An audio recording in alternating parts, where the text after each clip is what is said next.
à une question de physique de 5e secondaire portant sur les miroirs courbes. On retrouve sur le site patiosciences.com les cours de chimie, de physique et de ST et STE de 4e secondaire. Voyons la question. Elle est à la page 43, le numéro 61. On parle d'un réflecteur d'une lampe de poche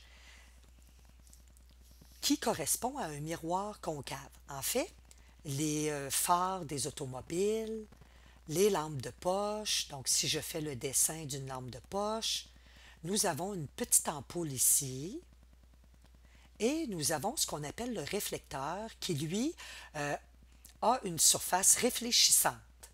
Donc, ça permet aux rayons, les rayons lumineux, qui sont émis par l'ampoule, ça permet à ces rayons-là d'être réfléchis. Alors, c'est ça la mise en situation.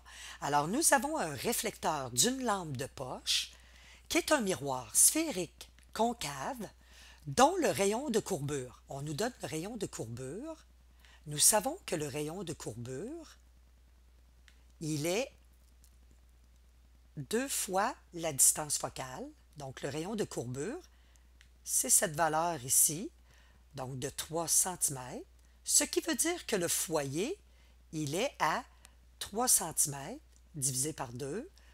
Il est donc à 1,5 cm.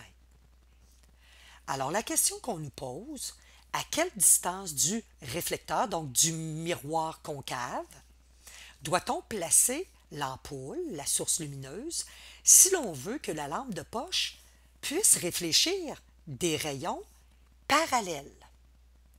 Nous connaissons, dans la théorie, nous savons, lorsqu'on a vu la théorie, que si nous avons un miroir concave, si nous avons un rayon qui part du foyer, qui passe par le foyer, un rayon principal, alors celui-ci sera réfléchi parallèle à l'axe. Donc, la condition pour avoir des rayons qui seront réfléchis parallèles à l'axe principal, parallèle tout simplement, il suffit de placer l'ampoule directement au foyer, c'est-à-dire à 1,5 cm du réflecteur, du miroir concave.